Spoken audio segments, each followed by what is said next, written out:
আসসালামু আলাইকুম, welcome to my BCS voice. আজকে অনেক দিন পর ভিডিও বানাচ্ছি।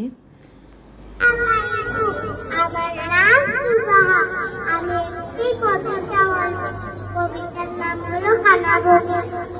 ওই দেখা যায় দারুণ গাছ, ওই আমাদের গা, ওই খানিতে বাস করে খানাবনির চা।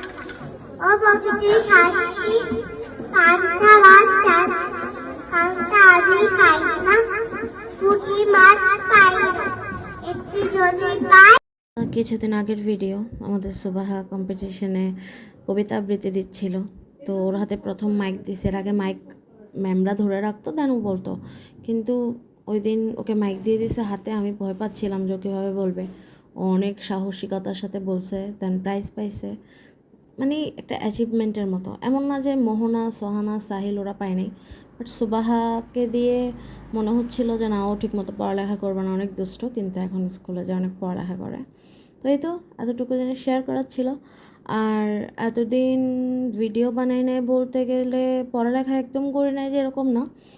আমার 2টা ইন্টারভিউ ছিল, একটা ছিল 20 তারিখে আর একটা ছিল 27 তারিখে। তো 20 তারিখের এক্সামটা আমার মোটামুটি ভালো হয়েছে, যদিও ওইটার রেজাল্ট পাই নাই আমি এখনও। কিন্তু 27 তারিখের পরীক্ষাটা আমার অনেক খারাপ হয়েছে। আর ওটা বায়োলজির উপরেই দিতে হয়েছিল। খারাপ হওয়ার কারণ তো বুঝতেছি না, হয়তো আমার এত একটা পড়া নেই বা প্রশ্ন অনেক কঠিন ছিল। তাও ভালো করা উচিত ছিল আমার। আর ওখানে ইংলিশে ফ্রি হ্যান্ড রাইটিং আসছিল, যেগুলো আমি পারি নাই।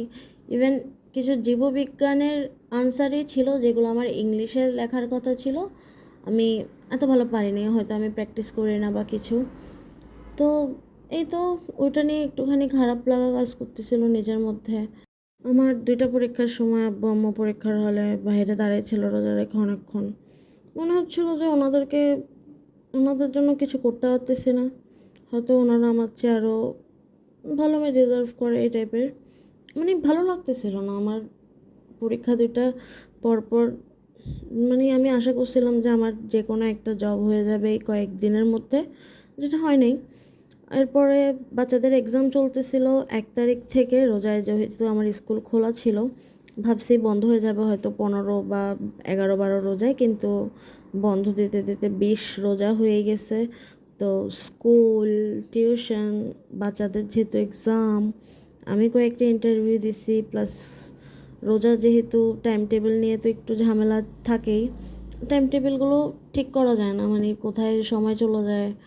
ইফতারের পরে দেখা যায় যে একটু শরীর ক্লান্ত লাগে, তারপরে কখন যে টাইম হয়ে যায় আমি সব কিছু ম্যানেজ করতে একটু হিমশিম খাচ্ছিলাম। তো এই তো 20 তারিখের পরে স্কুল বন্ধ দিল। আর আমি অনেক অসুস্থও ছিলাম। আমি কিছু মেডিসিন নিচ্ছি যেটার সাইড এফেক্ট প্রতি সপ্তাহে নিলে ওটার সাইড এফেক্টের জন্য আমার 2-3 দিন খুবই খারাপ যায়। এটা নিয়ে ডাক্তার দেখাইতে হবে। আমি খুবই অসুস্থ ছিলাম। তো এই তো পড়ালেখা নিয়ে একটু এদিক ওদিক হয়ে গেছে। যে স্পিডটা আমার রোজার শুরুতে ছিল সেটা এখন অনেকটাই ঝামেলার মধ্যে হয়ে গেছে। তো এই তো আজকে টার্গেট ছিল যে বিপরীত সপ্তাহ বাংলা গ্রামার থেকে আর লিটারেচারের কবিদের যে ছদ্মনাম বা পদবী উপাধি ওনাদের ওগুলো পড়লাম। আর ইন্টারন্যাশনাল অ্যাফেয়ারের পরিবেশের শুধুমাত্র ডিটেইলে পড়লাম। এমসিকিউগুলো আমি কালকে প্র্যাকটিস করবো, এই কারণে রাখছি।